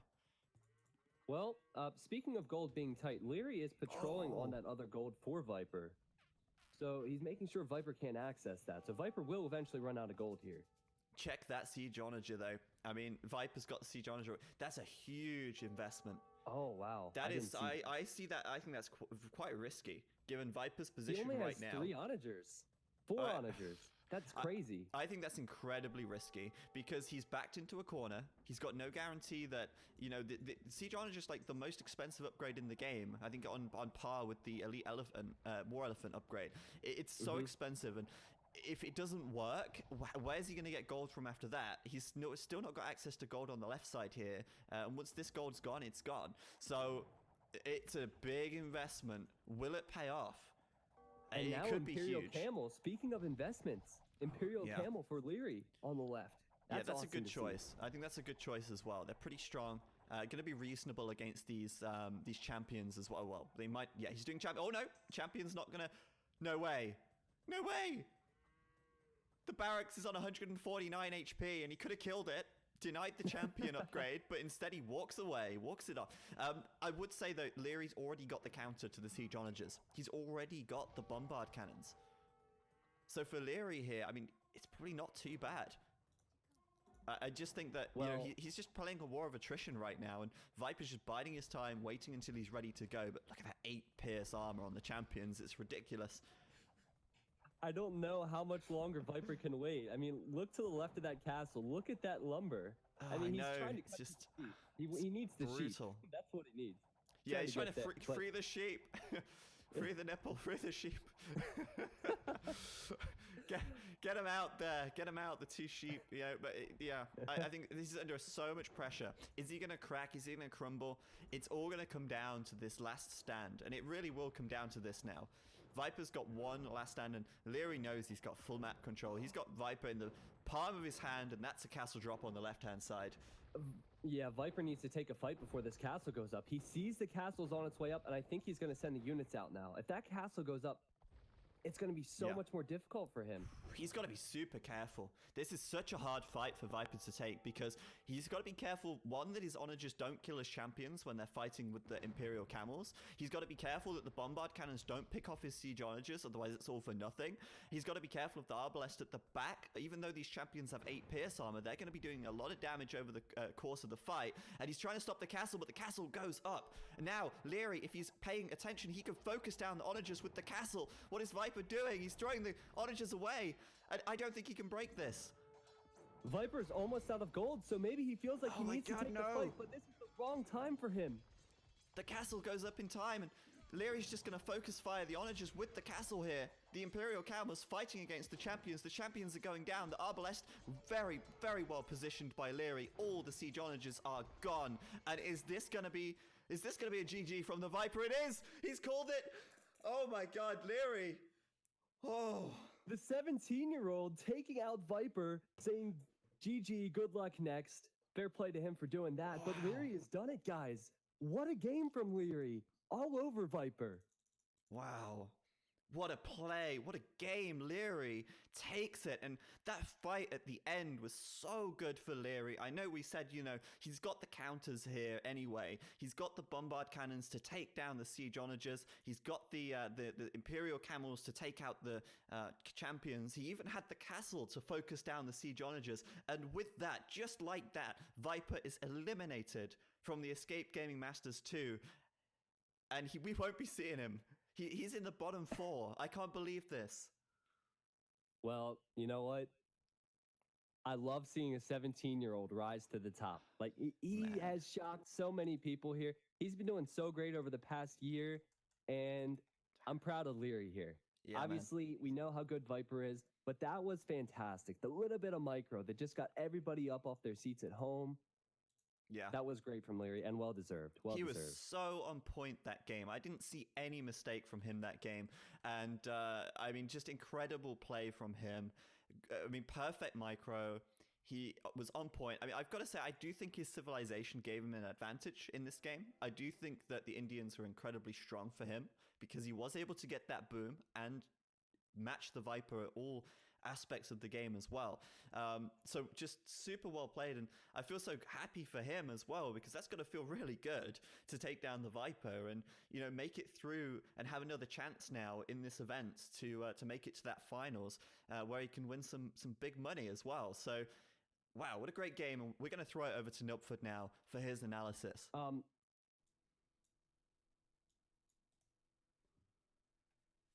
Leary eliminating the Viper. Wow. The Viper, after killing Tim, now out of the tournament, finishing, I believe, 5th and 6th place. Something not a lot of people would have expected. Let's show some highlights of micro of those two players. First of all, I have the very first kind of engagement of Leary against the Viper. We have 8 archers against, or 6 expos against 8 expos. Look at this, how well the Viper is microing the villager, microing back the expo here on the right hand side, and is killing all the 6 expos without a single loss. Great performance here by the Viper. Let's take another engagement here. It's 12 against 13 expos here, but Leary with 2 more expos coming out, and great split micro is actually winning against the Viper here against the hull. It's incredible. Look how he's engaging. Going forward, splitting, going back together. Forward, splitting, back together. Look at this split. Oh, it's incredible. And then the third highlight of the highlight part here is the micro against the mangonel here against the hill. Some fast forward, some splitting, doing one big volley, and another volley, expecting the shot to go to the left side, going back. And after this engagement, literally was ahead 20 military and 20 villagers. That's the power of the Indians for you. For example, literally played the second TC before actually doing botkin, and the Viper had pretty early botkin, and yeah, but couldn't really couldn't really win the second fight there, and therefore literally was ahead in pop. But now let's take a look into this last engagement. So we have the Viper at pop 150 or 65, out of gold, trying to get back to gold here, and we have him not repairing this castle. I think that was a mistake. He's now stuck at pop 170 and thinks he needs to engage. Does he really though? I think yes.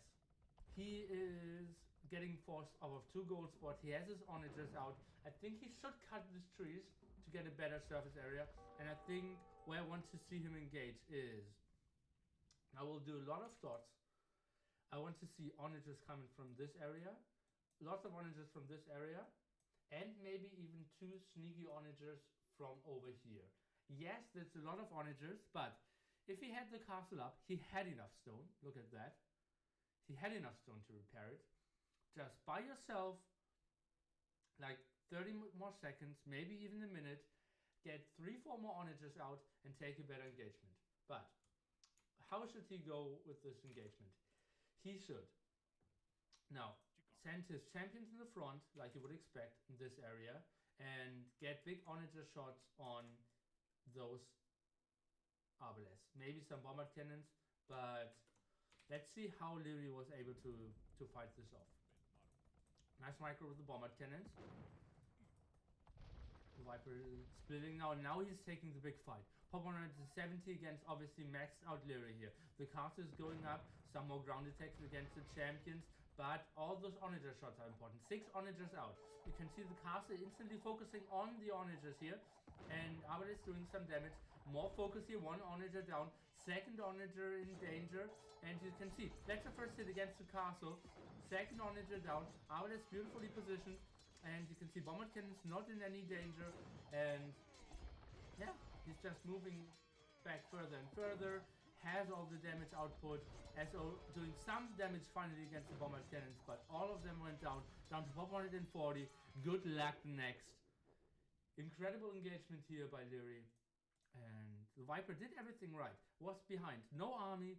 20 villagers behind, got those 2 defensive castles up, got to champions +7 defense, got to SO as well. I think he did everything right. Maybe could have stalled maybe 30 more seconds, but I think Leary was doing the great push, had enough bombard cannons to really put on the pressure here, had a nice army composition, Imperial camels, arbalest, bombard cannons, doing everything right, and rightfully so, to go into the next stage of the tournament. And now the Viper's out. Enjoy your next game with C90 and Zach. Yeah, man, unbelievable game right there. And let's take a look at the bracket right now. And as you can see, Leary will progress. Viper is eliminated. And we have another amazing match coming up because it's Tato versus Doubt. And Tato knocked the Viper down into the lower bracket after that very first game of the tournament as well. What a great turn of events here. And Leary, coming in from the qualification, has made it into the top 4. That's incredible for him, and I want to know if he can go all the way. Can he make it? Can he take out Tato or Doubt in the next round as well? Will he be able to make it into the grand final? Well, you're going to find out over the next day, and I cannot wait. I'm so excited to see what he's got in store for us, and, you know, what a great player so far as well. So, all right, so let's see what we've got next. Let's see. Okay, so I just want to address a couple of things. With the no snow mod, I realized that it disables Pussywood at the same time, so there is a little bit of an issue there. I can look into that. I mean, I can't decide whether or not to use no snow or not. I'll probably put a poll up about that. I think it's going to be about 50-50 though. A lot of people prefer no snow. A lot of people prefer to see the snow. It's difficult to please everyone, I guess. So I'll do a poll, and whichever option wins, I will use for the future. But yeah, for now, we're going to have Doubt versus Tato coming up next. I'm just going to take a very quick break, and I'll get a poll going about no snow. We'll be back in about 4 minutes for Doubt versus Tato. Stay tuned.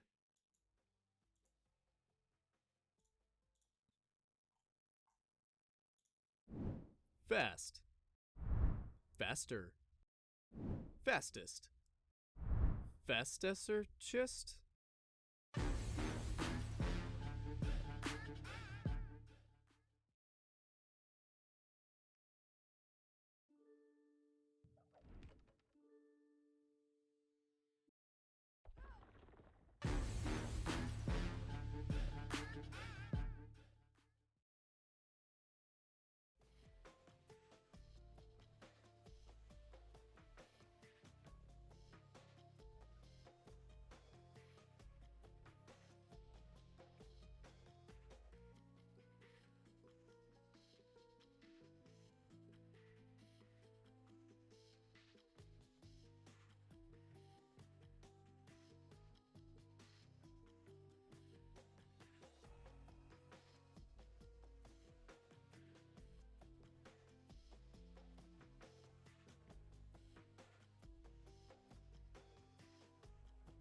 Okay, by democratic process, we have determined that the viewers want to see snow. 73% of the viewers want to see snow, so we will enable snow.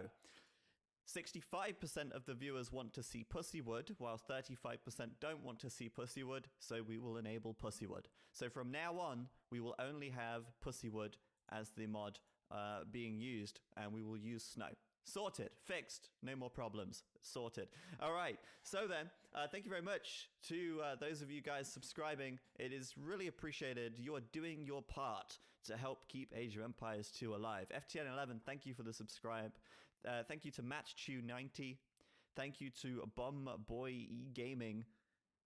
Thank you guys for subscribing and supporting the channel, allowing us to continue making these events and hosting these tournaments for your enjoyment. We really appreciate it. And, well, who do you vote? Who do you root for now? Who are you rooting for? Are you rooting for Leary? Are you rooting for Doubt, Tato, Nikov, or Backed? It's going to be tough, but let's get T90 back here. Let's get T90 back and let's go ahead, and this will be the final game of the day coming up. Doubt versus Tato. I'm very excited for this game. I'm super hyped. As am I. Let's do it, man. All right, let's get the veto underway in 3, 2, 1, go. I think, I think Leary's made a lot of fans today. Fans, fans can be fickle. You take down the hero and they immediately follow the person who just crucified him. Viper, obviously a fantastic player and he's loved by many, but it's always nice to see someone like Leary User really joined your channel. give us a surprising game like that, really show us what he's capable of, and I'm sure a lot of people are going to be rooting for him now as well. And saying that,